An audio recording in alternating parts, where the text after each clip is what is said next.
اعوذ باللہ من الشیطان الرجیم بسم اللہ الرحمن الرحیم الحمدللہ والصلاة علیہ اما بعد وسیعلم الذین ظلموا ای منقلب ینقلبون۔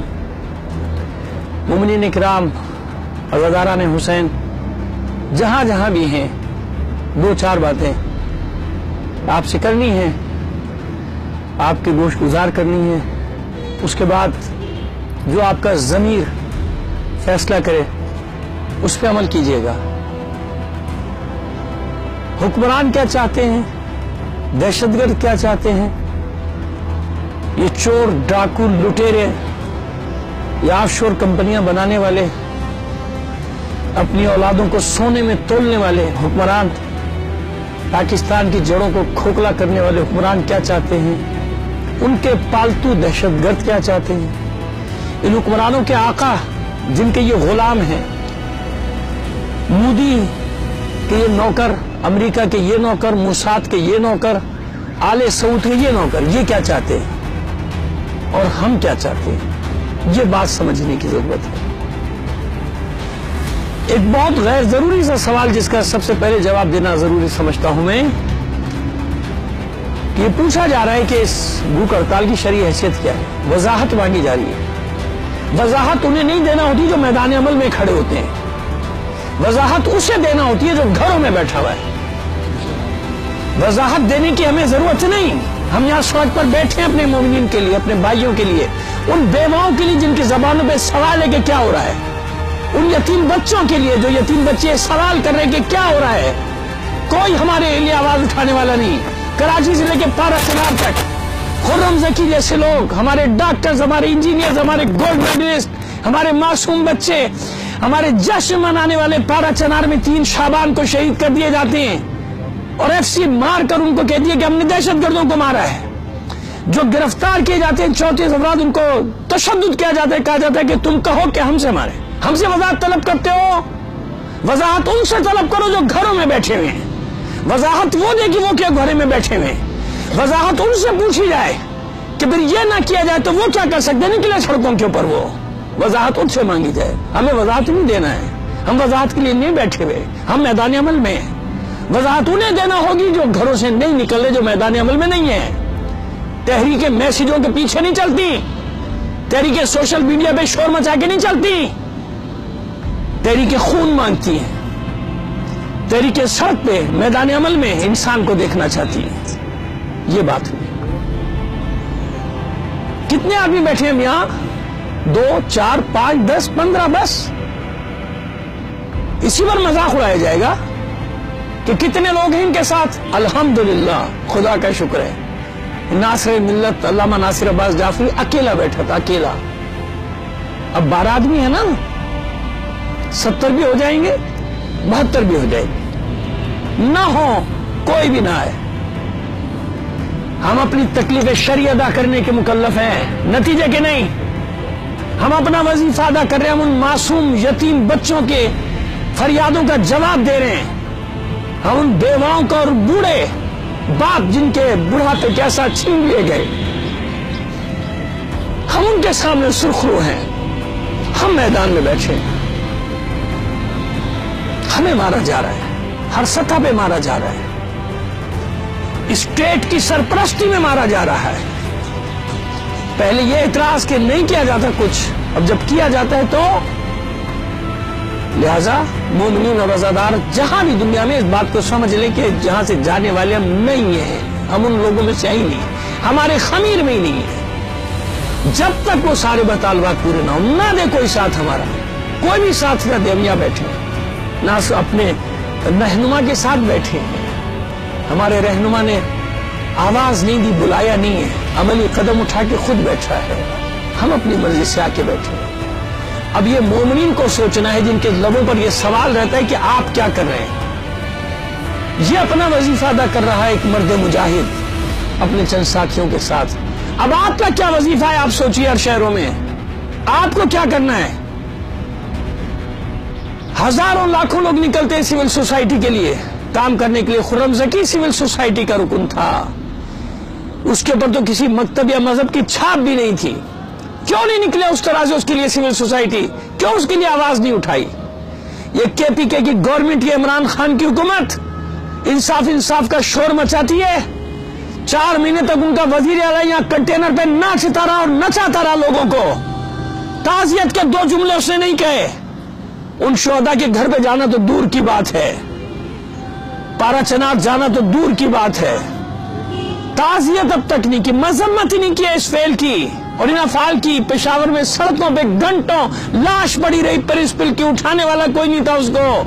اس کے گھر والے آ کے اٹھا کے لے کے گئے. ڈیائی خان میں پکار رہی ایک مجبور عورت کہ جس کے شہید شوہر کے جنازے میں چند لوگ تھے، وہ سوال کر رہی ہے انہیں اعتراض کرنے والوں سے کہ اگر ہم صحیح نہیں کر رہے تو تم نکلو، تم کرو صحیح، تم آؤ سڑکوں پہ، تم نکلو، تمہیں کیا کرنا ہے. لہذا قوم سے میری اپیل ہے، پوری دنیا میں میری یہ آواز جائے گی، اس پیغام کو بھی آگے بڑھائیے. بتائیے کیا کریں؟ کیا ہم دہشت گردوں کے ساتھ دہشت گرد بن جائیں؟ اپنے اوپر یہ الزام لیں؟ کیا کریں؟ دھرنے دیے، مارچ کیے، سب کیا. کیا بندوقیں اٹھانے کا درس دیں اپنے بچوں کو؟ ان کو دہشت گرد بنائیں؟ یہاں کے معروضی حالات، یہاں کی صورتحال، اس میں کیا کیا جا سکتا ہے بتائیں. نکلے وہ دانشور، قوم کے اتنے بڑے بڑے دانشور، ریٹائرڈ افسران، بیوروکریٹس بیٹھے ہوئے، سب بیٹھے ہوئے، سب کی ذمہ داری نہیں ہے؟ یہ 2-4 آدمیوں کی ذمہ داری ہے فقط؟ یہ سب کی ذمہ داری ہے. یہ شہداء کا خون پکار رہا ہے. وہ جنہوں نے جانیں دے دی اپنی، بے گناہ سڑکوں پہ جن کے لاشیں پڑے رہے، خاک و خون میں غلطیاں کر دیے گئے، ان کے لیے آواز نہیں اٹھائی جائے؟ پھر بھی غلط ہے میری بات. کوئی مت آنا، ہم بیٹھے، ہم مر گئے، ہم کربلا آئیے، ہم عاشور آئیے، ہم نہیں جائیں گے. ہم جان دینا جانتے ہیں، ہم بارگیننگ یا سودے بازی کرنے والے لوگ نہیں ہیں. مت آنا، کوئی مت آنا، ہم اپنے موقف سے ہٹنے والے نہیں ہیں. یہ فتوی بازی کی دکانیں الگ لے جاؤ.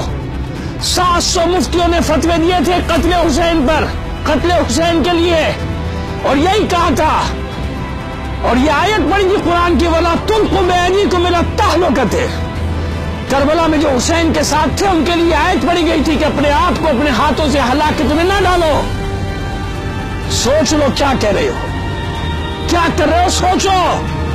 یہ وقت کون سا؟ یہ قومی غیرت اور حمیت کا تقاضا ہے کہ نکلو، مظلوموں کے لیے نکلو. نہیں نکلتے نہ نکلو. ہماری آواز محفوظ رہے گی تاریخ میں، ہماری للکار بھی محفوظ رہے گی. ہم اپنے بچوں کو بزدلی کا درس دے کر نہیں جانا چاہتے دنیا سے، ہم اپنے بچوں کو شجاعت کا درس دے کے جانا چاہتے ہیں.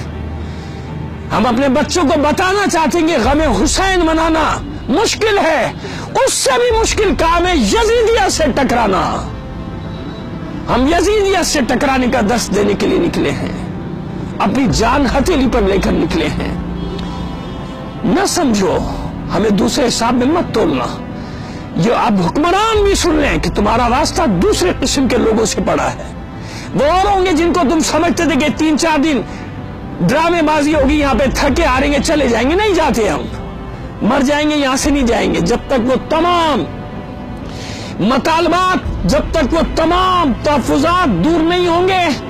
جب تک جس طرح کراچی میں فاروق ستار کا کوآرڈینیٹر مارا جاتا ہے، ان کو گرفتار کیا جاتا ہے، رینجرز کے سپاہیوں کو کمیشن بنایا جاتا ہے، FCC کے سپاہیوں نے 3 شعبان کے لیے جشن کے لیے بیٹھے ہوئے لوگوں پہ فائرنگ کی ہے، سروں میں گولیاں ماری ہیں.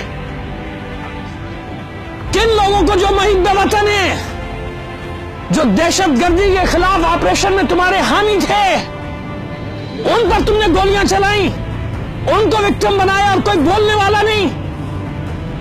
اور جب انہی اقتدار والوں کی بات پہنچائے گی تو وہ کہتے ہیں ہمیں پتہ ہی کچھ نہیں ہے. کیسے پتہ چلے گا؟ پھر کون سا طریقہ ہے بتانے کا؟ لہذا یہ دوغلی پالیسی نہیں چلے گی کہ جب کوئی بڑا سانحہ ہو جائے تو کریک ڈاؤن کا ڈرامہ رچایا جاتا ہے. لیکن ایک کام جو نہیں رک رہا وہ کیا ہے؟ وہ ہماری ٹارگٹ کلنگ نہیں رک رہی. لہذا حکمران بھی سن لیں، یہ خون رائے گا جانے والا نہیں ہے. یہ خون نہ پہلے کبھی ضائع ہوا ہے، نہ اب کبھی ضائع ہوگا. تم ہمارے خون کے سمندر میں ڈوب کے غرق ہوگے. اور تمہارا انجام بھی وہی لعنت ہوگا جو یزید پر آج تک لعنت برس رہی ہے. چند دن کی تمہاری حکومت ہے بس، چند دن بعد تم بھی نہیں، تمہارا تخت بھی نہیں ہوگا. پتہ نہیں تمہیں کوئی قبروں کا نشان بھی تمہاری بتانے والا ہوگا کہ نہیں، جیسے بنی امیہ اور بنی عباس کی قبروں کے نشان نہیں. یہ ہے تمہارا مستقبل.